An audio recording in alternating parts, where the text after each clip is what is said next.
So you're going through probate and you have a house to sell and you're considering selling it to an investor. Let's talk about that.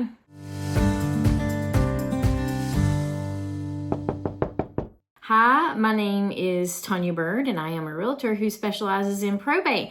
And today I'm going to give you a little bit of a cautionary tale when it comes to investors. Now, don't get me wrong, investors have their place in this world and everybody should absolutely have a right to go out and buy houses and invest in them and grow their wealth through real estate. However, if you're going through probate, you're going to get a lot of calls from investors, and I just want to caution you a little bit before you sign on the dotted line to an investor before exploring all your options. So let's just go over briefly the timeline that we're talking about here. The minute that you petition the court to either be the administrator or to be the executor, if there's a will, is the minute that the investors are going to call. It becomes public record and they find out your information and they start making phone calls. Now, during this time, you technically do not have the right to do anything with any kind of property, whether it's personal property or real estate. You petition the court and it has to go out to all the heirs. They have to sign off to say, yes, we agree that this person is going to be the administrator or the executor. And then you go in and take an oath to say that you're going to be the person who's going to manage settling this estate. After that, there are 4 weeks worth of ads that run in the paper that say that you are petitioning the court to represent this estate. During that time, people can object. Fingers crossed that they don't, because if they object, that can make things go longer. But if they don't object and you get your letters of administration or testamentary, if you have a will, then at that point, that's when you can start getting rid of things that are in the estate, including the real estate. The trouble is you start getting the phone calls on day one. And if you don't know better, an investor may try to get you to sign some kind of paperwork before you actually have the authority to do so. So let's dive in next to why do these investors come out and look at probate as a potential investment opportunity. So investors are looking at probate homes because could be maintenance issues. The house could be run down and they're going to want to come in and fix it. The person who's managing the estate is overwhelmed. I mean, their family member just passed away. And then on top of it, they've got to handle this estate and deal with the court and attorneys and family members who all of it is overwhelming. I mean, it is overwhelming enough as it is to get a house on the market for a regular seller.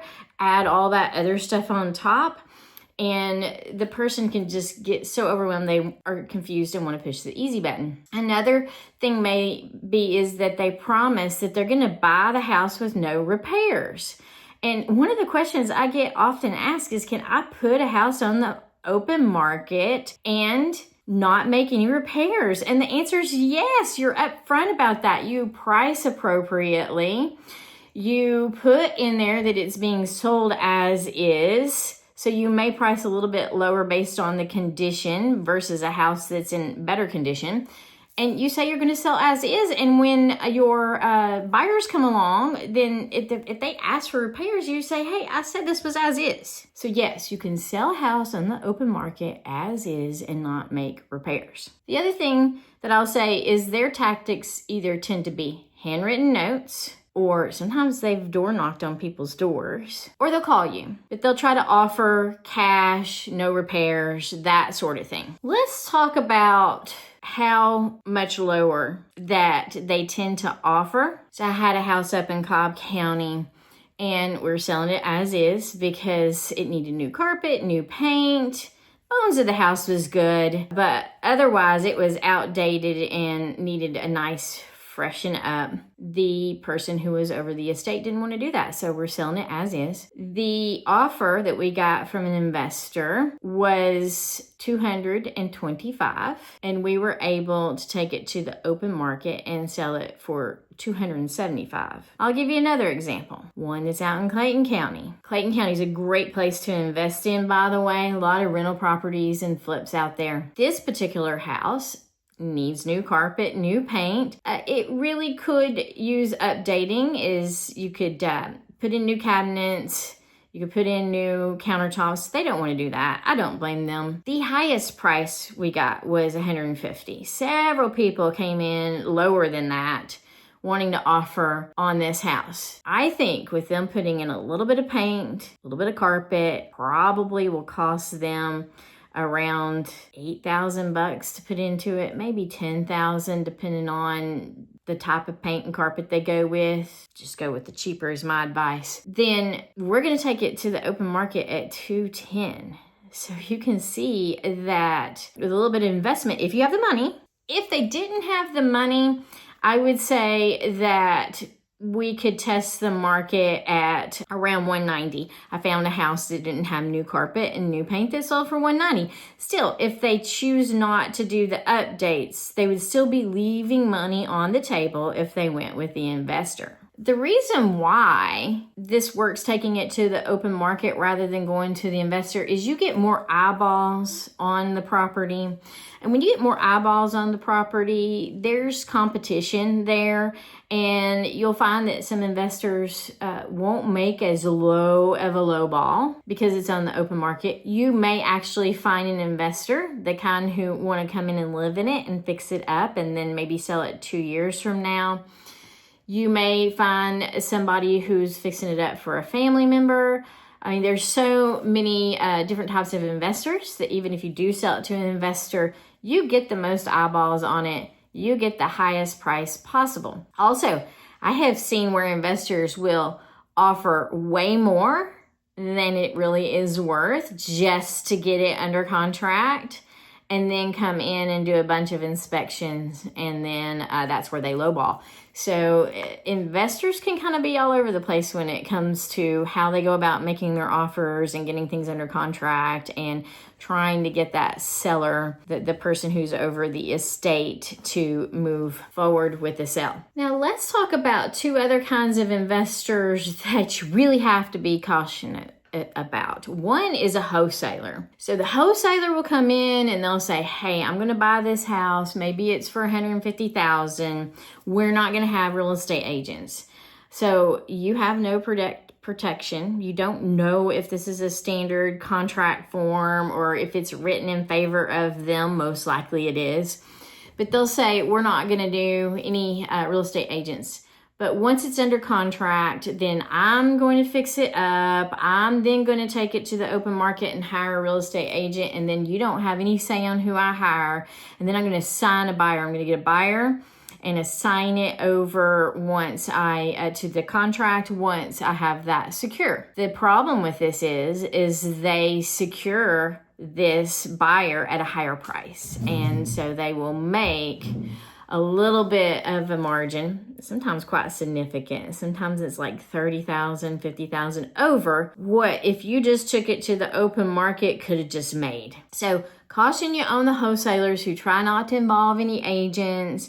They do that because they're in this game of buying and selling, and they probably have more knowledge than you do if you don't have your real estate license, and they take advantage of that. So having somebody look over these things before you sign on the dotted line, like a probate specialist like me, can really make sure that you're not doing something that is not benefiting the estate, because it is your job to try to get the most amount of money from selling that house. And wholesaling is not the way to go about doing that. The other thing that is also completely legal in the state of Georgia is subject to, and this is where you have a mortgage, and maybe this is where you feel desperate because you can't make the payments, but you don't want to lose the house. So an investor comes in and pays cash for it. They may be in the middle of trying to flip it or put a renter in there, and they're paying you money to pay the mortgage. So the mortgage is still on the house, but it's not in the estate's name anymore. It's in that investor's name. What's really risky about this is that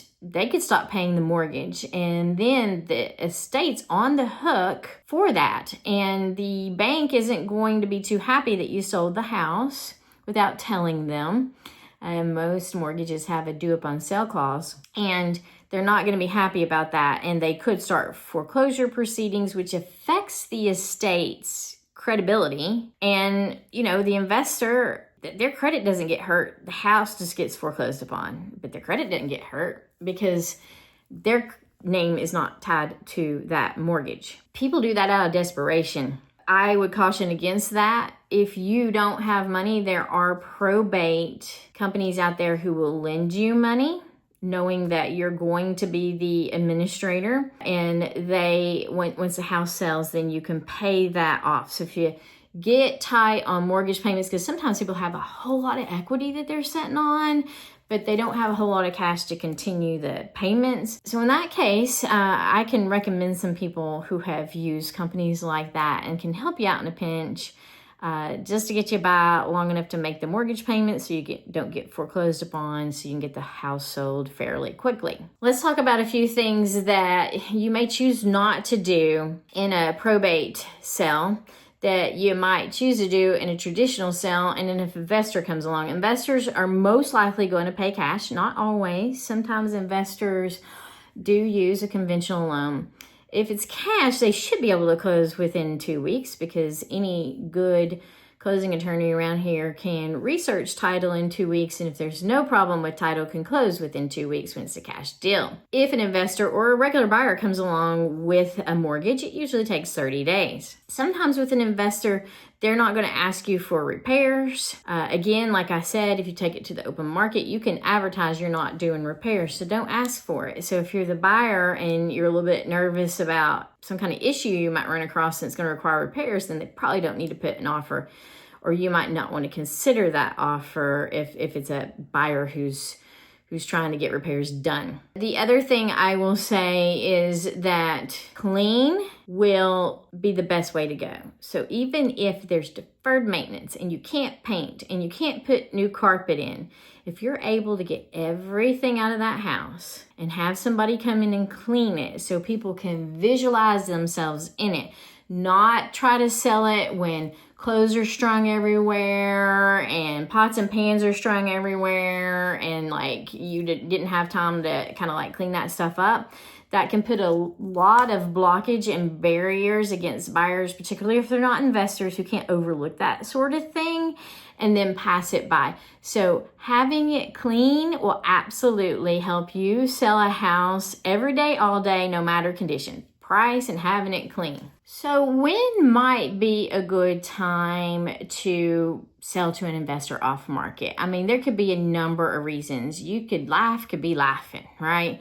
You might have to be trying to manage a state while out of state, while trying to manage your family, while trying to do a job, and you just don't have the time to devote, because sometimes settling estates is like having a full-time job with clean out and making sure that everything gets done properly and all that. Now, I have helped many people who are out of state get through that, but if it's just all too much and you can't handle it, and you just want to click the easy button, that's fine. At least you know going into it that you're doing the easy button and that you're potentially leaving money on the table. The way you're going to know this is you're going to reach out to somebody, hopefully a real estate agent who understands probate like myself, that they can do a proper CMA for you, which is a comparative marketing analysis, to know what, if you took it to open market, was. They even might have some investor contacts that they can present it to. But you're protected in all of this. You're not having an investor take advantage of the situation. You're not having somebody try to come in and do wholesale or subject to on you. And even if it is a lowball offer because this investor is getting a deal done, you're still protected because you're making that agent's going to make sure that that investor is dotting all the I's and crossing all the T's and not doing something shady on the side. Again, not all investors are like this. And at the same time, you need to go in with eyes wide open and protect yourself and the estate. Try to make the most amount of money out of that house if you can, so that then you can pass it on to the heirs and, have the person who passed away, it's passing on their legacy, right, to the family members. And then those family members might be able to do something with that extra money to improve their lives. At any rate, if you need help in the state of Georgia of navigating this from a real estate perspective, feel free to reach out. Contact information is below. We do have a free ebook as well, so click on the link to sign up for the free ebook, and I'll see you all later. Bye.